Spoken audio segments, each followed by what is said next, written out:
Welcome to ఎన్యూ దేనిస్. నేను మీ Shiva. Allu Arjun trolling పై కీలక వ్యాఖ్యలు. అభిమానులతో జరిగిన సమావేశంలో ట్రోలింగ్ సంస్కృతిపై అల్లు అర్జున్ ఆసక్తికర వ్యాఖ్యలు చేశారు. నచ్చని వారిపై సమయం, డబ్బు, శక్తిని వృధా చేయొద్దని సూచించారు. ఆయన వ్యాఖ్యలు సోషల్ మీడియాలో వైరల్ గా మారి విస్తృత చర్చకు దారితీశాయి.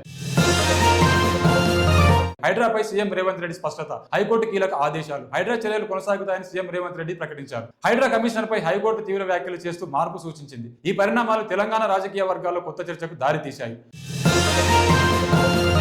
కర్ణాటకలో దారుణం. భార్య హత్య కేసులో భర్త అరెస్ట్. భార్యపై అనుమానంతో భర్త హత్యకు పాల్పడిన ఘటన బాగల్కోట్లో కలకలం రేపింది. వీడియో కాల్ ద్వారా ఘటనకు కుటుంబ సభ్యులకు చూపించాలని ఆరోపణలు వచ్చాయి. నిందితుడిని పోలీసులు అదుపులోకి తీసుకుని దర్యాప్తు కొనసాగిస్తున్నారు.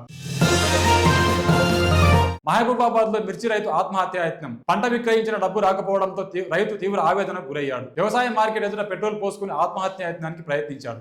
తోటి రైతులు అడ్డుకోవడంతో పెను ప్రమాదం తప్పింది. నీట్ లీక్ పై పార్లమెంట్ లో ప్రియాంక గాంధీ విమర్శలు. నీట్ ప్రశ్నపత్రం లీక్ అంశంపై కేంద్ర ప్రభుత్వాన్ని ప్రియాంక గాంధీ నిలదీశారు. విద్యార్థులపై పోలీస్ చర్యలను ప్రశ్నిస్తూ పారదర్శక విచారణ కోరారు. పేపర్ లీక్లపై కఠిన చర్యలు తీసుకోవాలని డిమాండ్ చేశారు. బోండా ఉమ వివరణతో సంతృప్తి చెందిన టీడీపీ. ముద్రగడ సంస్మరణ సభకు హాజరైన అంశంపై బోండా ఉమ వివరణ ఇచ్చారు. పార్టీ విధానాలను విరుద్ధంగా వ్యవహరించలేదని స్పష్టం చేశారు. ఆయన వివరణతో టీడీపీ అధిష్టానం సంతృప్తి చెందినట్టు సమాచారం. అస్సాంలో తగ్గుముఖం పట్టిన వరదలు. ఇంకా లక్షల మంది ఇబ్బందులు. వరద ప్రభావం తగ్గుతున్నప్పటికీ వేలాది కుటుంబాల సహాయక శిబిరాల్లోనే ఉన్నాయి. ఈ ఏడాది వరదల వల్ల మొత్తం 68 మంది ప్రాణాలు కోల్పోయారు. ప్రభుత్వం సహాయక చర్యలు, పునరావాస చర్యలను వేగవంతం చేసింది.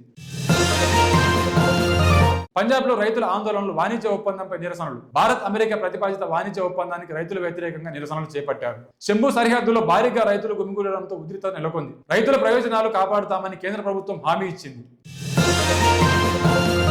మైనర్లు నిందితులుగా చూడొద్దు, సంస్కరణ దిశగా వ్యవహరించాలి. సుప్రీంకోర్టు కీలక వ్యాఖ్యలు. నేరం చేసిన ప్రతి మైనర్ను నేరస్తుడిగా ముద్ర వేయడం సరైంది కాదని సుప్రీంకోర్టు స్పష్టం. పోలీసుల స్టేషన్లో మైనర్ల కోసం ప్రత్యేక వాతావరణం కల్పించి చట్టపరమైన నిబంధనలు ఖచ్చితంగా పాటించాలని అధికారులకు సూచన.